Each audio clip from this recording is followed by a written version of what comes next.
Hello everyone, सभी को मेरा नमस्कार। कैसे हैं आप लोग? उम्मीद करता हूं कि आप भी कुशल मंगल होंगे।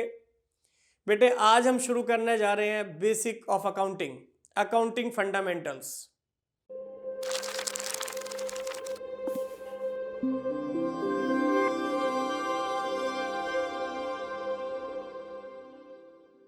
चलिए आज हम शुरुआत करने जा रहे हैं। बेटे, पहले हम बात करेंगे अकाउंटिंग है क्या। बेटे, हर एक बिजनेसमैन, चाहे वो किसी भी तरह का बिजनेस क्यों ना करता हो, हर एक बिजनेसमैन ये जानने का इच्छुक होता है कि उसने पूरे साल जो बिजनेस किया है, उस बिजनेस से उसको कुछ प्रॉफिट हुए हैं या लॉस हुए हैं, उस बिजनेस का रिजल्ट क्या रहा। बेटे, बिजनेस के दो ही रिजल्ट हो सकते हैं, या तो बिजनेस में कुछ प्रॉफिट होगा या फिर लॉस होगा। तो एक बिजनेसमैन जो पूरे साल मेहनत के साथ काम कर रहा, लगा रहता है बिजनेस में, वो अपने बिजनेस का रिजल्ट जरूर जानना चाहेगा कि उसे इस बार बिजनेस में कुल कितना प्रॉफिट है, कुल कितना लॉस। वो at the end of the year जानना चाहेगा कि उसके बिजनेस की फाइनेंशियल पोजीशन कैसी है, उसके पास कितनी एसेट हैं, उसके ऊपर कितनी लायबिलिटीज हैं। बेटे, एसेट क्या होती है अभी मैं डिस्कस करना जा रहे हैं, लायबिलिटी क्या होती है मैं डिस्कस करना जा रहा हूं, सारी टर्मिनोलॉजी में भी आपको समझाऊंगा। बेटे, वो ये देखना चाहेगा at the end of the year उसकी फाइनेंशियल पोजीशन कैसी है, उसके पास कितनी एसेट हैं, कितनी लायबिलिटी हैं। एसेट क्या होती हैं, लायबिलिटी क्या होती हैं, I will tell you little later. वो ये देखना चाहेगा मुझे लोगों से कितना पैसा लेना है, कितना पैसा देना है। तो देखिए बेटे किसी भी बिजनेस का प्रॉफिट या लॉस निकालने के लिए हमें पता होना चाहिए पूरे साल में बिजनेस में कितनी सेल हुई, पूरे साल में कितने परचेज हुई, कितने खर्चे हुए। उसके बाद ही हम प्रॉफिट या लॉस निकाल सकते हैं। जैसे एग्जाम्पल के तौर पर, तो बेटे मेरा एक बिजनेस है जिसमें मैंने पूरे साल में सेल करी है ₹2 लाख की, और मेरे पूरे साल में बेटे परचेजिंग है एंड एक्सपेंसेस हैं, ये कुल मिलाकर मैंने 1,20,000 के किए परचेज और एक्सपेंसेस। तो बेटे 1,20,000 की परचेज और एक्सपेंसेस और 2 लाख रुपीस की सेल, तो बताइए कितना प्रॉफिट हुआ होगा। सर इसमें भी कोई बताने वाली बात है, साफ साफ दिख रहा है 80,000 का प्रॉफिट। हाँ बेटा हाँ, हमारा प्रॉफिट हो गया 80,000। देखो कितना सिंपल है, 2 लाख की सेल करी, 1,20,000 की परचेज और खर्चे, तो प्रॉफिट हो गया 80,000। लेकिन बेटे मैं इस प्रॉफिट की फिगर पे कब पहुंच पाया, जब मुझे पता था कि पूरे साल में कितनी सेल हुई, जब मुझे पता था पूरे साल में कितना परचेज और कितना एक्सपेंस किया। अगर बेटे मेरे पास ये सेल और परचेज की फिगर ना होती तो क्या मेरा प्रॉफिट बता सकते थे? मैंने आपसे पूछा कि बताइए मेरे बिजनेस में कितना प्रॉफिट हो, आपने पूछा सर सेल कितनी है। मैंने कहा ये तो मुझे याद नहीं है सेल कितनी करी। सर कुछ खर्चे वर्चे का आइडिया है? मैंने कहा भाई खर्चे का भी मुझे कोई आइडिया नहीं है, तो क्या मेरा प्रॉफिट बता सकते हैं? आप मेरा प्रॉफिट नहीं बता सकते। बेटा प्रॉफिट को पता लगाने के लिए मुझे रेवेन्यू, इनकम कितनी हुई है उसकी जानकारी होनी चाहिए थी, और एक्सपेंसेस की जानकारी होनी चाहिए थी। बिना इसके मैं प्रॉफिट और लॉस फाइंड आउट नहीं कर सकता। बेटे क्या किसी बिजनेसमैन के लिए पॉसिबल है कि वो याद रख पाए कि पूरे साल में उसने किस किस दिन कितना कितना परचेज किया, किस किस दिन कितना कितना सेल किया, किस किस दिन कितने कितने एक्सपेंसेस किए? क्या वो याद रख सकता है? एक बिजनेसमैन दिन में बहुत सारे ट्रांजैक्शंस करता है। एक शॉपकीपर को अगर आप देख लो, दिन में पता नहीं कितने लोगों को गुड्स बेचता है, पता नहीं कितने लोगों से गुड्स परचेज करता है, कितने लोगों को पेमेंट करता है, कितने लोगों से उसके पास पेमेंट आती है। क्या वो याद रख सकता है? कभी भी याद नहीं रख सकता। बेटे बिजनेसमैन तो दूर की बात है, अगर मैं आपसे ही बात करूं, आप तो दिन में कभी कभार एक दो खर्चा करते हैं, एक आध ट्रांजेक्शन करते हैं। अगर मैं आपसे पूछने लगूं कि आपने 1 अप्रैल से लेकर के और 31 मार्च तक अपने ऊपर टोटल कितने एक्सपेंस किए, क्या आप बता पाएंगे? मेरे ख्याल से नहीं बता पाएंगे सर, वो तो हमें याद नहीं है। अगर मैं आपसे पूछने लगूं 1 अप्रैल से 31 मार्च के बीच में आपने किन लोगों को कितना कितना पैसा दिया, क्या आपको याद है?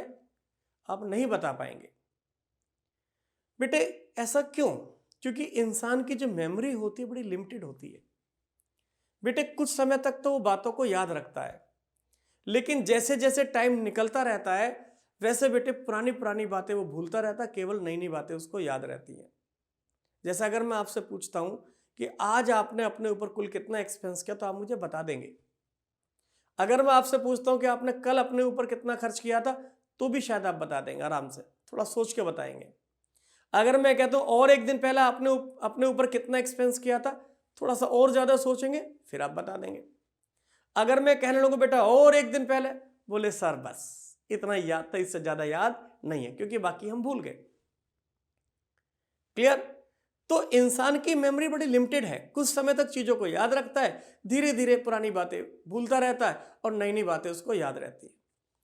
तो जब एक साधारण सा इंसान, एक ऑर्डिनरी पर्सन जो दिन में मुश्किल से एक दो ट्रांजेक्शन करता, वही याद नहीं रख सकता कि उसने पूरे साल किस किस के साथ क्या क्या ट्रांजेक्शन की है, कितना लेन देन किया है, किससे पैसा लिया है, किसको पैसा दिया है, ठीक है बेटे, कितना खर्च किया है, कितनी इनकम हुई है। तो बेटे एक बिजनेसमैन जो दिन भर में सैकड़ों ट्रांजेक्शन करता है वो कैसे याद करेगा? वो भी याद नहीं रख सकता।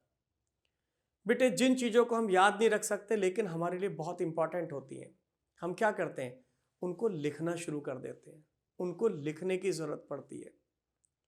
तो इसलिए बेटे बिजनेस में होने वाली ट्रांजैक्शन को बिजनेसमैन को लिखना पड़ता है, रिकॉर्ड करना पड़ता है, क्योंकि जब तक उसके पास अपने खर्चे इनकम की डिटेल नहीं होगी, हम ना तो उसकी प्रॉफिटेबिलिटी बता पाएंगे, ना ही हम उसकी फाइनेंशियल पोजीशन बता पाएंगे। तो इसलिए क्या हुआ बेटा, बिजनेस में होने वाले ट्रांजैक्शंस को बिजनेस की बुक्स में लिखने की जरूरत हुई। अब बेटे लिखा कैसा जाए, ठीक है ना, हम कैसे लिखें, उन ट्रांजैक्शन को कैसे रिकॉर्ड करें? तो बेटे इसके लिए हम पढ़ते हैं अकाउंटेंसी। ठीक है बेटे, इसमें हम क्या सीखते हैं कि बिजनेस में होने वाले ट्रांजैक्शन को कैसे रिकॉर्ड किया जाए, कैसे उनको क्लासिफाई किया जाए, कैसे उनको समराइज किया जाए, कैसे उनको एनालाइज किया जाए, कैसे उनको कम्युनिकेट किया जाए फाइनेंशियल स्टेटमेंट के यूजर्स को। तो ये बेटा हम पढ़ने जा रहे हैं। अब I repeat again whole thing. मैंने बताया हर एक बिजनेसमैन चाहे वो किसी भी तरह का बिजनेस क्यों ना करता हो, बेटे यहां समझिए किसी भी तरह के बिजनेस से क्या मतलब है। बेटे बिजनेस भी बहुत तरह के होते हैं, कुछ लोग ट्रेडिंग करते हैं, कुछ लोग मैन्युफैक्चरिंग करते हैं, कुछ लोग सर्विस प्रोवाइडर है, ना ट्रेडिंग ना मैन्युफैक्चरिंग, ना खरीदना ना बेचना, वो सर्विसेज प्रोवाइड करते हैं। वैसे बिजनेस को क्लासिफाई करने के बहुत सारे बेसिस हो सकते हैं। ठीक है बेटे, जैसे मैंने आपको बताया कुछ लोग ट्रेडिंग करते हैं। बेटे ट्रेडिंग में क्या होता है, ट्रेडर गुड्स को खरीदता है और खरीद करके उसको बेच देता है, जिस फॉर्म में गुड्स को खरीदता है उसी फॉर्म में बेच देता है। जैसे एक मेडिकल स्टोर की बात करें, बेटे मेडिकल स्टोर वाला क्या करता है, बना बनाया गुड्स खरीदता है होलसेलर से, डिस्ट्रीब्यूटर से। उसके लिए गुड्स क्या है बेटे, दवाइयां। बेटे मैं एक वर्ड क्लियर कर दूं, गुड्स किसे कहते हैं? बेटे गुड्स का मतलब क्या है, हर वो कमोडिटी, आर्टिकल और थिंग्स जिसमें कोई बिजनेसमैन बिजनेस कर रहा है उसको हम क्या बोलते हैं बेटे, गुड्स बोलते हैं।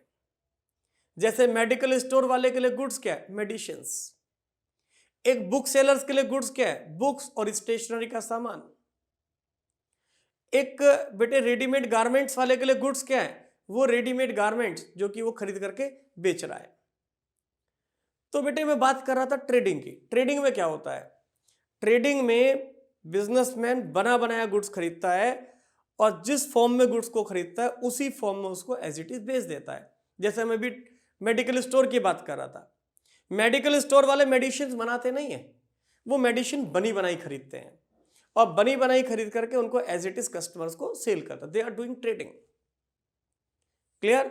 एक बुक सेलर भी बेटे ट्रेडर है, वो बनी बनाई बुक्स खरीदता है, स्टेशनरी का सामान खरीदता है और कस्टमर को एज इट इज बेच देता है। तो they are also doing trading. ठीक है बेटे, तो ट्रेडिंग की विशेषता क्या है, गुड्स को जिस फॉर्म में, जिस शक्ल में परचेज किया उसी फॉर्म में, उसी शक्ल में आगे बेच दिया गया। ठीक है बेटे, खरीदना बेचना, खरीदना बेचना, खरीदना बेचना, दैट इज ट्रेडिंग। कुछ लोग क्या करते हैं, मैन्युफैक्चरिंग करते हैं। बेटे मैन्युफैक्चरिंग करने वाले को बोलते हैं मैन्युफैक्चरर। मैन्युफैक्चरर क्या करता है, वो बेटे बाजार से रॉ मटेरियल खरीदता है, कच्चा माल, और फिर उससे वो फिनिश गुड्स बना करके बेचता है। सबसे सिंपल एग्जांपल बेटे, अगर हम एक स्वीट शॉप का एग्जांपल लें, बेटे एक स्वीट शॉप का ऑनर क्या करता है, वो बेटा जलेबी बनी बनाई नहीं खरीदता, वो गुलाब जामुन बने बनाए नहीं खरीदता, वो बर्फी बनी बनाई नहीं खरीदता, वो जलेबी गुलाब जामुन बर्फी में लगने वाला रॉ मटेरियल खरीदता है। वो बाजार से क्या खरीदता है बेटे, वो बाजार से खरीदता है घी, चीनी, मैदा, सूजी, दूध, और फिर इनको बेटे प्रोसेस करके बनाता है गुलाब जामुन, जलेबी, बर्फी, एक्सेट्रा एक्सेट्रा। तो बेटे वो गुड्स की फॉर्म चेंज कर देता है। खरीदा तो उसने रॉ मटेरियल था, लेकिन उस रॉ मटेरियल को उसने फिनिश गुड्स में कन्वर्ट करके आगे सेल किया। मान लीजिए मेरी फर्नीचर बनाने की फैक्ट्री है, तो बेटे मैं फर्नीचर बनाने के लिए लकड़ी खरीदता हूं, मैं बेटा फैब्रिक खरीदता हूं, फोम खरीदता हूं, कील, पेच, फेविकोल, एक्सेट्रा एक्सेट्रा, और उनसे क्या बना करके बेचता हूं, मैं उनसे बना करके बेचता हूं बेटा टेबल, चेयर, सोफा। तो यहां भी मैंने क्या किया बेटा, फॉर्म चेंज कर दिया। तो कुछ लोग ट्रेडिंग करते हैं, कुछ लोग क्या करते हैं, मैन्युफैक्चरिंग, और कुछ लोग क्या करते हैं बेटे, सर्विस प्रोवाइड। सर्विस प्रोवाइड करने वालों को बोलते हैं सर्विस प्रोवाइडर। बेटे सर्विस प्रोवाइडर ना कुछ खरीदता है ना बेचता है, वो लोगों को सर्विसेज प्रोवाइड करता है। जैसे बेटा ओला, उबर। ओला और उबर किसी चीज की मैन्युफैक्चरिंग नहीं करते, ना कुछ खरीदते ना कुछ बेचते हैं, वो लोगों को एक जगह से दूसरी जगह तक पहुंचाने की सर्विसेज प्रोवाइड करते हैं, दे आर सर्विस प्रोवाइडर। इसी तरह बेटे एयरटेल, वोडाफोन, ये भी ना कोई सेल कर रहे ना परचेज कर रहे हैं, ये क्या करते हैं बेटे, लोगों को टेलीकम्युनिकेशन नेटवर्क प्रोवाइड करते हैं, जिस नेटवर्क पर लोग बात कर सकते हैं, इंटरनेट का यूज कर सकते हैं। बेटे फोटोग्राफर भी क्या करता है, सर्विसेज प्रोवाइड करता है, लोगों की इवेंट को शूट करके देता है। तो they all are service provider. I am also service provider, मैं भी लोगों को एजुकेशन सर्विसेज प्रोवाइड कर रहा हूं। तो बेटे कोई भी बिजनेसमैन, चाहे वो ट्रेडिंग करे या मैन्युफैक्चरिंग करे या फिर वो सर्विस प्रोवाइड करने का काम करता हो, हर कोई ये तो जानना चाहेगा ही चाहेगा कि भाई बिजनेस में कुल कितना प्रॉफिट हुआ, कुल कितना लॉस हुआ, बिजनेस की फाइनेंशियल पोजीशन कैसी है, कितना लोगों से लेना है, कितना लोगों का देना है।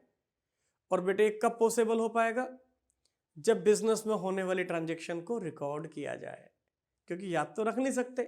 अब बिजनेस में होने वाली ट्रांजैक्शन को कैसे रिकॉर्ड किया जाए, कैसे उसको क्लासिफाई किया जाए, कैसे उसको समराइज किया जाए, कैसे उसको एनालाइज किया जाए, ये हम सब सीखेंगे बेटे अकाउंटिंग में।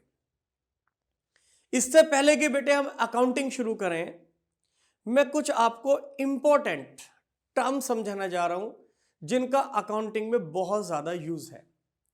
बेटा बिना इन टर्म्स को सीखे हुए हम अकाउंटिंग नहीं सीख सकते। आइए बेटे हम कुछ टर्म्स डिस्कस करने जा रहे हैं, अकाउंटिंग टर्म्स।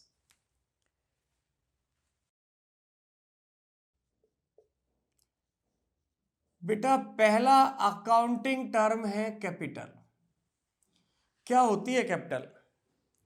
किसी बिजनेस को ऑपरेट करने के लिए, किसी बिजनेस को चलाने के लिए उसका मालिक जो भी उस बिजनेस में पैसा इन्वेस्ट करता है उसको हम क्या बोलते हैं, कैपिटल बोलते हैं। आइए बेटे मैं कैपिटल को एक प्रैक्टिकल एग्जांपल से आपको समझाने जा रहा हूं।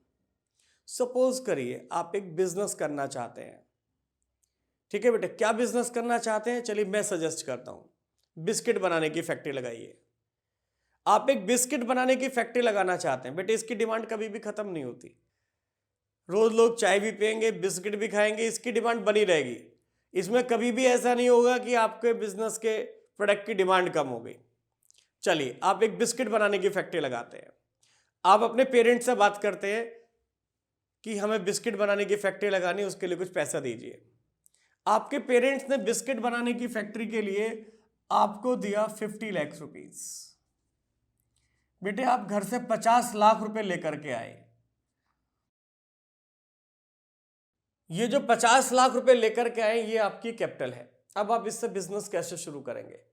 भाई फैक्ट्री चलानी है तो उसके लिए आपको जगह की जरूरत होगी। पहला काम, आपने लैंड खरीदी। लैंड खरीदी आपने 15 लाख रुपीस की। फिर इस लैंड पर आप कंस्ट्रक्शन करते हैं फैक्ट्री का। आपने फैक्ट्री की बिल्डिंग बनाई, इसके ऊपर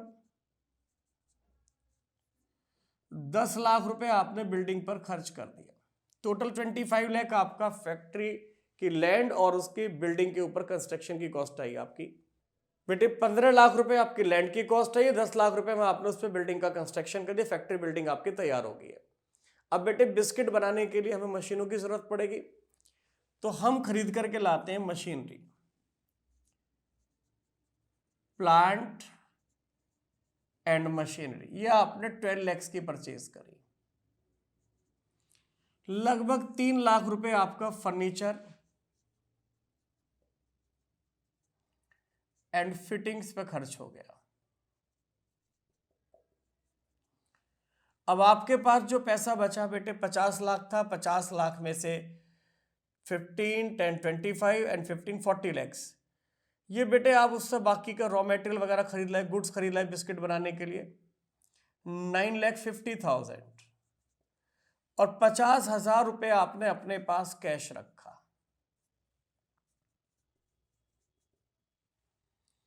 तो इस तरह बेटे आपने 50 लाख की कैपिटल अपने बिजनेस में इन्वेस्ट करी।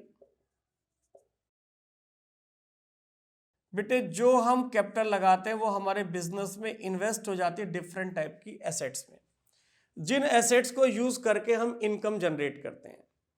भाई इनकम को जनरेट करने के लिए हमें कुछ एसेट्स की जरूरत पड़ती है, मशीनें चाहिए, जगह चाहिए, यानी बेटे कच्चा माल चाहिए। तो ये पैसा हमारा बेटा डिफरेंट एसेट्स में लग गया। आप देख रहे होंगे बेटे कैपिटल का टोटल इक्वल है किसके, हमारी टोटल एसेट्स के। 50 लाख की कैपिटल लगाई थी और वो 50 लाख की कैपिटल डिफरेंट टाइप की एसेट्स में लग गई। अब बेटे आप इससे अपने बिस्किट्स बनाते हैं कुछ, और बिस्किट बना करके आप मार्केट में लेकर के जाते हैं। आप पहली शॉप पर गए, आपने जा करके बिस्किट खिलाया, देखिए सर खा करके देखिए, ये हमने बिस्किट बनाने की फैक्ट्री लगाई है, यार्ले जी के नाम से हमारे बिस्किट आते हैं। आप खा के देखिए, टेस्ट करिए। उन्होंने टेस्ट करा, बोले कि सर अच्छा है टेस्ट तो ये। बोले कि सर ये भी खा करके देखिए, ये मीठा है, ये पहला वाला मीठा था, ये नमकीन है, ये 2 तरह के बिस्किट्स आते हैं हमारे। उसने कहा भाई साहब बिस्किट तो ठीक है, टेस्ट में तो सही है, लेकिन हम आपके बिस्किट तभी ले पाएंगे जब इसके अंदर आपकी सारी वेराइटीज होंगी, क्रीम वाले भी होंगे, चॉकलेट्स वाले भी होंगे, चोको चिप्स भी होंगे। अब आपके सामने दिक्कत क्या आई, भाई आपके पास कैपिटल जो थी सारी की सारी इन्वेस्ट हो गई थी किसमें बेटा, लैंड में, बिल्डिंग में, प्लांट में, मशीनरी में, उन एसेट्स को बनाने में जिन एसेट्स की जरूरत थी बिजनेस को ऑपरेट करने के लिए। रॉ मटेरियल के लिए तो आपके पास पैसा कम बचा। अब आपके पास इतना ही पैसा है कि आप उससे एक मीठा एक नमकीन बिस्किट बना पा रहे हैं। अब बायर्स आपसे और वैरायटी मांग रहे हैं, कह रहे कि जब तक 5-7 वैरायटी नहीं होगी तब तक ये नहीं बिकेगा। अब दूसरे के पास गए, उसने भी यही जवाब दिया, तीसरे के पास गए, उसने भी यही जवाब दिया। बोले भाई साहब ऐसे नहीं चल पाएगा। अब देखो ना प्रिया गोल्ड के कितने सारे भाई वैरायटी आती है, प्रिया गोल्ड में बहुत सारे टाइप के बिस्किट्स आते हैं, पार्ले जी के इतने सारे बिस्किट्स आते हैं।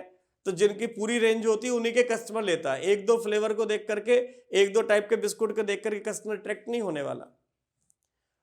अब आपके सामने दिक्कत यह है कि भाई आपके पास रॉ मटेरियल के लिए, गुड्स के लिए लिमिटेड पैसा है, ठीक है, फैक्ट्री बढ़िया बन गई है, मशीनें अच्छी आ चुकी हैं, बिल्डिंग तैयार हो चुकी है, लेकिन बेटे आपके पास माल बनाने के लिए और पैसा नहीं है। आप अपने पेरेंट्स के पास फिर जाते हैं, पेरेंट्स से बात करते हैं कि देखिए हमारी फैक्ट्री तो अच्छी तैयार हो चुकी है, बढ़िया बन गई है, लेकिन थोड़ा सा दिक्कत ये आ रही है कि हमारे पास मटेरियल के लिए पैसे कम हैं। अगर आप 20 लाख रुपए और दे देंगे तो हम और ज़्यादा मटेरियल लेकर के और डिफरेंट टाइप की वैरायटी के बिस्किट्स हम बना सकते हैं, ठीक है ना। अच्छा बेटा ऐसा नहीं है कि खाली आप जो है बिस्किट बना करके मार्केट में ले जाएंगे, आप मार्केट में बेचेंगे, तुरंत आपको कैश मिल जाएगा। आजकल तो बेटा क्या करना पड़ता है, कैश की जगह क्रेडिट सेल भी होती है। तो मार्केट में लगाने के लिए भी पैसा चाहिए, खाली रॉ मटेरियल के लिए चाहिए। रॉ मटेरियल तो चलो है जो है आपके पास, कम है और चाहिए कुछ रॉ मटेरियल के लिए। अब आप जब बना करके मार्केट में सप्लाई करेंगे तो ऐसा तो है नहीं कि आप माल सप्लाई करेंगे तुरंत के तुरंत आपको पैसा मिल जाएगा। हो सकता है 30 दिन में पैसा मिले, हो सकता है 60 दिन में पैसा मिले। जब तक पैसा नहीं मिलेगा तब तक और माल बनाने के लिए भी आपको पैसा चाहिए। तो अब आपको पैसे की जरूरत है। आपने अपने पेरेंट्स से बात करी, पेरेंट्स ने कहा कि देखिए हमारे पास जो भी था वो सब तुम्हें दे दिया है, इसके अलावा हमारे पास कुछ भी नहीं है, तुम्हारी फैक्ट्री लगवा दी है, अब आगे का अरेंजमेंट आपको खुद करना है। ठीक है बेटे, अब आपको बेटा 20 लाख की जरूरत है ताकि और रॉ मेटेरियल आ जाए और तरह के बिस्किट तैयार हो जाए, मार्केट में भी कुछ उधार बांट सके, और बिना उसके काम नहीं चलेगा, पेरेंट्स मना कर चुके हैं। बेटे 20 लाख कहां से अरेंज करेंगे? ये 20 लाख का आप लोन लेंगे। लोन कहां से लेंगे बेटे? लोन बैंक से ले सकते हैं, लोन रिलेटिव से ले सकते हैं, लोन फ्रेंड से ले सकते हैं। मेरे ख्याल से बेटे बैंक एक ज्यादा अच्छा ऑप्शन है। आप बैंक जाते हैं और बैंक जाकर के आपने बेटे 20 लाख के लोन के लिए अप्लाई किया, आपने बैंक से लोन ले लिया, आपको बैंक से लोन मिला 20 लाख रुपए का।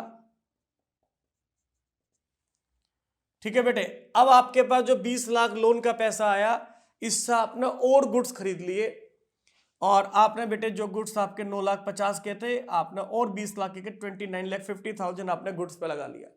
अब आप इससे बहुत सारी वैरायटी बना सकते हैं, आपके पास इतनी गुंजाइश भी है कि कुछ दिन का कस्टमर को क्रेडिट भी दे सकते हैं, और अब आपका बिजनेस अब अच्छा चलना शुरू हो गया। अब जरा एक चीज देखें बेटे, अब आपके बिजनेस में टोटल कितना पैसा लगा हुआ है? 50 and 20 70, इधर का टोटल भी 70 हो गया बेटे। बेटे बिजनेस को ऑपरेट करने के लिए ओनर जो अपने पास से पैसा इन्वेस्ट करता है, जो ओनर के अपने फंड्स होते हैं, उसको हम बोलते हैं कैपिटल।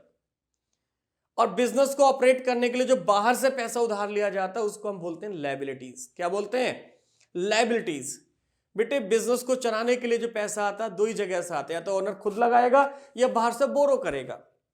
तो जो ओनर्स के फंड्स हैं, ओनर्स फंड जो इन्वेस्ट है, दैट इज कैपिटल, एंड जो बोरोड फंड इन्वेस्टेड है वो है लायबिलिटी। बेटे लायबिलिटी कब अराइज होती है? लायबिलिटी तभी अराइज होगी या तो हम कहीं से पैसा उधार लें, या कहीं से हम गुड्स उधार लें, या कहीं से हम सर्विसेज उधार लें। अगर हम बेटा कहीं से कैश उधार लेते हैं, अब जैसे हमने बैंक से पैसा उधार लिया, तो ये हमारी लायबिलिटी, लायबिलिटी बोला कर्जे, ठीक है ना, ये हमारे ऊपर कर्ज है, ये हमें पे करना है बैंक का वापस।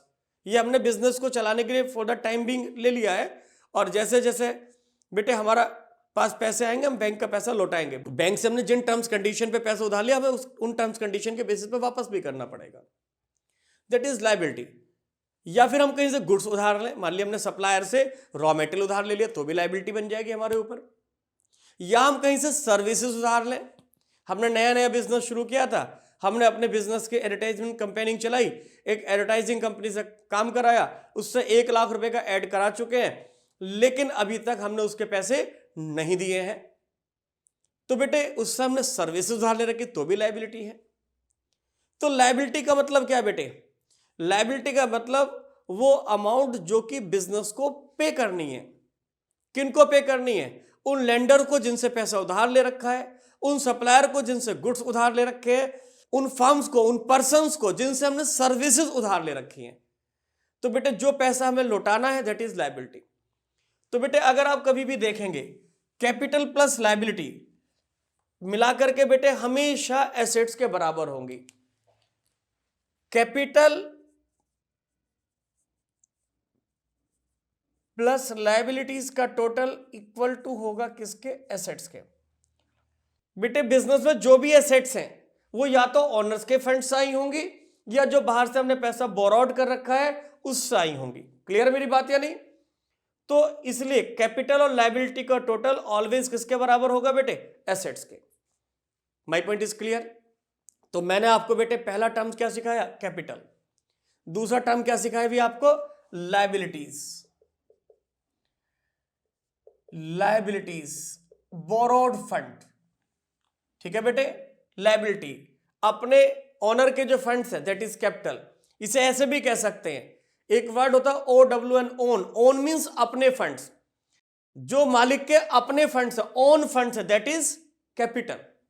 OWED, ओव्ड, ओव्ड मतलब उधार लेना, जो ओव्ड फंड है दैट इज लायबिलिटीज। तो बेटे कैपिटल, लायबिलिटीज, और एक आ गई हमारी एसेट्स। एसेट्स का मतलब बेटा वो प्रॉपर्टी जिनका कि बिजनेस ऑनर है। वो क्या है बिजनेस की? एसेट्स।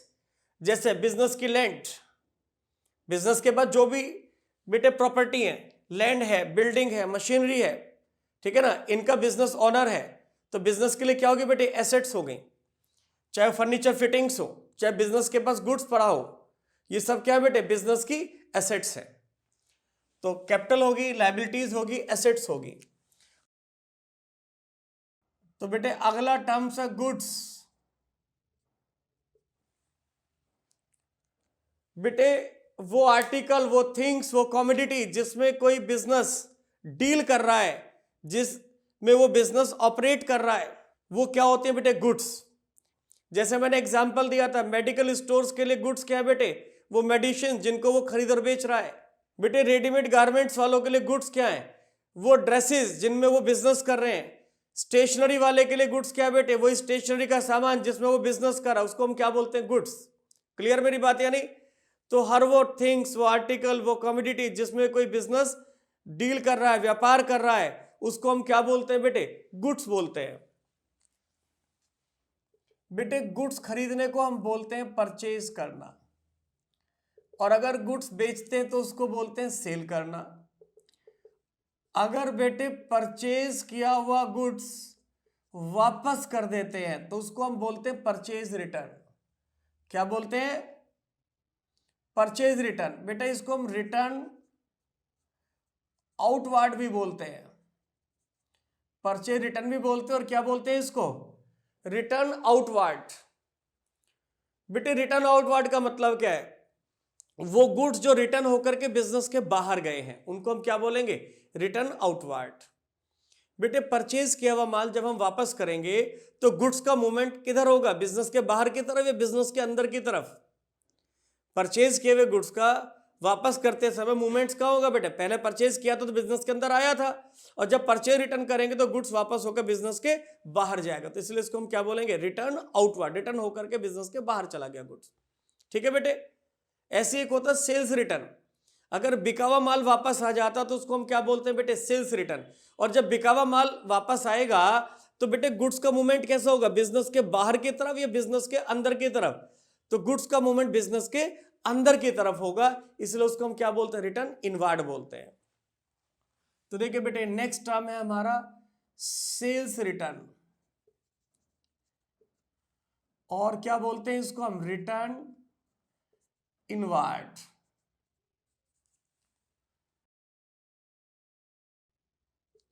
एक होता है बेटा डेटर्स। बेटे डेटर्स वो कस्टमर है जिनको हमने उधार सेल किया है, वो कस्टमर जिनको हमने उधार माल बेच दिया, पैसे भी है नहीं है, तो वो क्या है, हमारे डेटर्स। ठीक है बेटे। इसके बाद हम नेक्स्ट टर्म की बात करेंगे, क्रेडिटर्स। क्रेडिटर्स कौन होते हैं बेटे, क्रेडिटर्स वो सप्लायर हैं जिन्होंने हमें गुड्स उधार बेचा है और हमने उनके पैसे नहीं दिए, वो होते हैं क्रेडिटर्स। जिनको हमने उधार बेचा वो डेटर्स हैं हमारे, और जिनसे हमने उधार खरीदा वो हमारे क्रेडिटर्स हैं।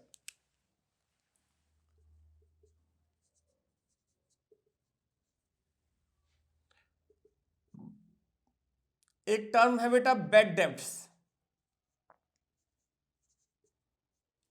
कई बार क्या होता है बेटा, बिजनेस में जो हम उधार माल बेचते हैं वो पैसा हमारा वापस नहीं आता, वो पैसा हमारा डूब जाता है, तो उसको हम क्या बोल देते हैं, बैड डेब्ट्स। एक टर्म है बेटे जो बहुत ज्यादा यूज करेंगे आप, इन्वेंट्री, और इसको स्टॉक भी बोलते हैं। बेटे हर एक बिजनेस में जिस भी प्रोडक्ट का बिजनेस किया जा रहा है उस प्रोडक्ट की कुछ ना कुछ क्वांटिटी अपने पास रखता है बिजनेस, तो बिजनेस के पास गुड्स की वो क्वांटिटी जो वो अपने पास रखता है उसको हम क्या बोलते हैं, स्टॉक। अगर आप बुक सेलर के यहाँ जाएंगे तो उसकी शॉप में बहुत सारी बुक्स रखी होंगी, दैट इज स्टॉक। अगर मेडिकल स्टोर के यहाँ जाएंगे तो मेडिकल स्टोर में बेटे बहुत सारी मेडिसिन रखी होती है, वो उसका स्टॉक है। अगर आप रेडीमेड गारमेंट्स वाले के यहाँ जाएंगे तो उसके यहाँ बहुत सारी ड्रेसेस रखी होंगी, तो वो उसका क्या है बेटे, वो उसका स्टॉक है। ओके, तो उसको हम बोलते हैं बेटे स्टॉक, इन्वेंट्री और स्टॉक। बेटे ईयर के स्टार्टिंग में जो स्टॉक होता है उसको हम बोलते हैं ओपनिंग स्टॉक। ईयर के स्टार्टिंग में जो स्टॉक होता है उसको हम बोलते हैं ओपनिंग स्टॉक, और ईयर के एंड में जो स्टॉक होता है उसको हम बोलते हैं क्लोजिंग स्टॉक। बेटे स्टॉक को इन्वेंट्री भी कहते हैं, ओपनिंग स्टॉक और क्लोजिंग स्टॉक। अच्छा बेटे ये स्टॉक भी कई तरह का हो सकता है। स्टॉक हो सकता है रॉ मटेरियल का, स्टॉक हो सकता है वर्क इन प्रोग्रेस का,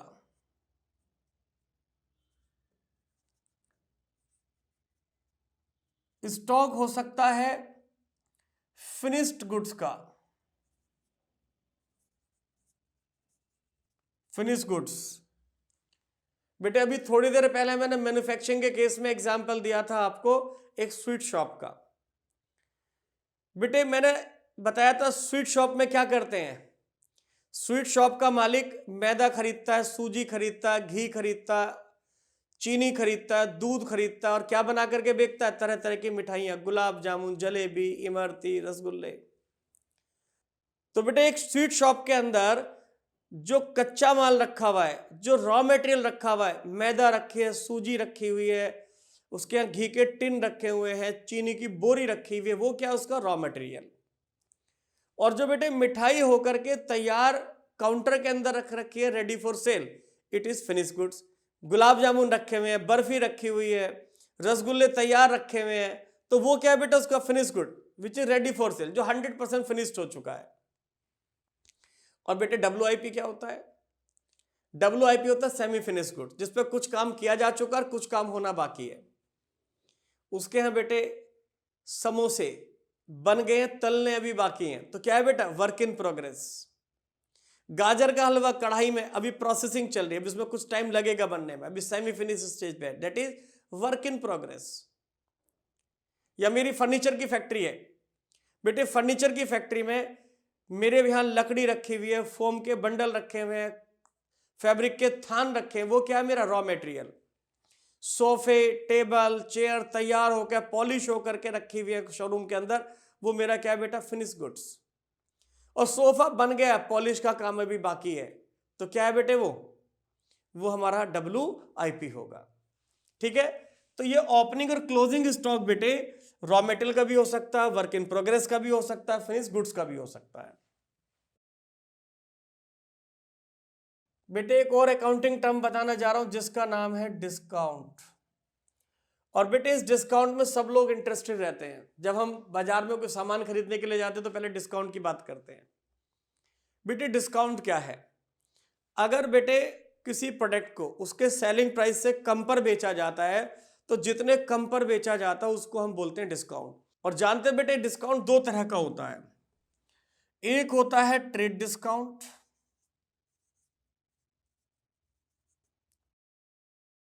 एक होता है कैश डिस्काउंट।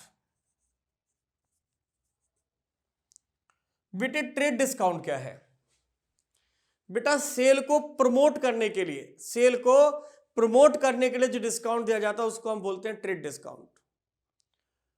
बेटा आप किसी शोरूम में गए, गारमेंट्स के शोरूम में, वहां बाहरी बोर्ड लगा हुआ था फ्लैट 50% ऑफ। बेटे वो फ्लैट 50% ऑफ आपको क्यों ऑफर कर रहा है, ताकि आप डिस्काउंट से अट्रैक्ट होकर के उसके प्रोडक्ट को परचेज करें। तो ये डिस्काउंट दिया जा रहा है सेल को बढ़ाने के लिए, इसको हम क्या बोलेंगे ट्रेड डिस्काउंट। आप एक डिपार्टमेंटल स्टोर में गए, वहां एक अनाउंसमेंट हो रहा था कि अगर आपका बिलिंग अमाउंट 5000 से ऊपर है तो हम आपको 5% डिस्काउंट देंगे। बेटे बार बार वो अनाउंसमेंट क्यों कर रहे हैं, ताकि आप 5% डिस्काउंट के लालच में आकर के ज्यादा प्रोडक्ट परचेज करें, अपनी बिलिंग अमाउंट को 5000 से ज्यादा कर लें, ताकि उनके ज्यादा प्रोडक्ट बिके। तो बेटे कैसा डिस्काउंट है ये है trade discount. Trade discount sale को प्रमोट करने के लिए दिया जाने वाला डिस्काउंट। और कैश डिस्काउंट जो होता है बेटे, ये बेटे कैश को जल्दी लेने के लिए डिस्काउंट दिया जाता है। कैश डिस्काउंट जनरली देते हैं बेटे होलसेलर और डिस्ट्रीब्यूटर। जैसे मैं इस प्रोडक्ट का होलसेलर हूं और आप सब लोग मुझसे इस प्रोडक्ट को परचेज करते हैं, ये प्रोडक्ट मैं आपको 100 रुपीज का सेल करता हूं और बेटा मैं आपको 30 दिन के उधार पर ये माल बेचता हूं। ठीक है ना, 100 रुपीज का प्रोडक्ट है और 30 दिन के उधार पर ये माल आपको दिया जाता है। क्लियर। अब मुझे पैसे की जरूरत थी, तो मैंने सोचा कि अपनी फाइनेंशियल रिक्वायरमेंट को पूरा करने के लिए बजाय कहीं से बोरो करूं, मैं क्यों ना अपने कस्टमर को ही डिस्काउंट ऑफर कर दूं। मैंने एक ऑफर चला दिया कि भी आप अगर 30 डेज की बजाय मुझे अभी साथ के साथ पैसा देंगे तो मैं आपको 5% डिस्काउंट दूंगा। तो बेटे 5% डिस्काउंट देकर के मैं किस चीज के लिए मोटिवेट कर रहा हूं आप लोगों को, मैं आपको मोटिवेट कर रहा हूं कि आप मुझे अभी पैसा दें और 5% बचाएं, तो ये कैसे डिस्काउंट है बेटा? Cash discount. इससे क्या होगा, आप अपना 5% डिस्काउंट कमाने के लिए मुझे पैसा जल्दी देंगे और मुझे मेरी जो फाइनेंशियल रिक्वायरमेंट है वो पूरी हो जाएंगी। और ऐसा नहीं है बेटे कि मैं खाली इंस्टेंट पेमेंट पे, कैश पेमेंट पे ही डिस्काउंट ऑफर करूं।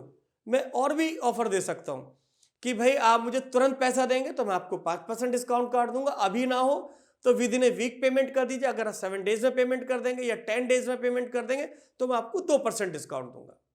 और अगर आप 10 डेज के बाद करेंगे तो फिर कोई डिस्काउंट नहीं मिलेगा, फिर आपको 30 डेज के अंदर अंदर पूरा पैसा मुझे देना होगा। तो ये कैसा डिस्काउंट है बेटा? Cash discount. ये डिस्काउंट इसलिए नहीं था कि मेरा माल ज्यादा बिके, डिस्काउंट किस लिए था? ताकि मुझे कैश जल्दी मिले। आमतौर पर होलसेलर, डिस्ट्रीब्यूटर इस तरह के डिस्काउंट ऑफर करते हैं, रिटेलर नहीं देते बेटा ऐसा डिस्काउंट। अब आप किसी बेटे गारमेंट के शोरूम पे गए, उससे आपने पूछा भाई ये शर्ट कितने की है? उसने कहा जी 2000 रुपए की। बोला भाई अगर मैं तुझे अभी कैश दे दूं तो तू मुझे कितना डिस्काउंट ऑफर करेगा? बोले भाई साहब कैश तो आपको अभी देना पड़ेगा, उधार का हमारे यहाँ कोई चक्कर नहीं है और प्राइस जो है फिक्स है। तो बेटे वो कैश डिस्काउंट ऑफर नहीं करते। तो कैश डिस्काउंट कौन ऑफर करते हैं? जो होलसेलर्स होते हैं, डिस्ट्रीब्यूटर्स होते हैं, ठीक है बेटे, उनसे कैश डिस्काउंट मिलता है। तो मैं उम्मीद करता हूं कि आपको डिस्काउंट वाली बात समझ में आ गई होगी।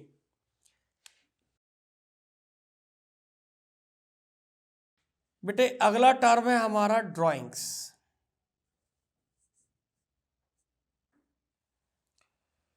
बेटे अगर बिजनेस का ऑनर बिजनेस से अपने पर्सनल रिक्वायरमेंट को पूरा करने के लिए, अपने डोमेस्टिक एक्सपेंसेस को मीट आउट करने के लिए, पर्सनल यूज के लिए अगर पैसा विड्रॉ करता है या गुड्स विड्रॉ करता है तो उसको हम क्या बोलते हैं? ड्राइंग्स। ठीक है बेटे, जैसा हमारा बिजनेस है, हम बिजनेस से हर महीने 25,000 रुपए घर खर्च के लिए निकालते हैं, तो दैट इज ड्राइंग्स। ठीक है बेटे, जो पैसा लगाते हैं बिजनेस में उसको कैपिटल बोलते हैं, जो पैसा निकालते हैं उसको क्या बोलते हैं? ड्राइंग्स। और ऐसा नहीं खाली कैश ही निकालेंगे, हम बेटे गुड्स भी निकाल सकते हैं। जैसे ये आपकी बिस्किट की फैक्ट्री है, अब आप घर के कंजम्पशन के लिए हर महीने कुछ बिस्किट निकाल करके ले जाते हैं, तो वो भी ड्राइंग्स है। ठीक है बेटे, तो बिजनेस से उसका ऑनर पर्सनल यूज के लिए अगर कैश विड्रॉ करता है या उससे गुड्स निकालता है उसको हम क्या बोलते हैं? ड्राइंग्स। बेटे अगला टर्म है एंट्री।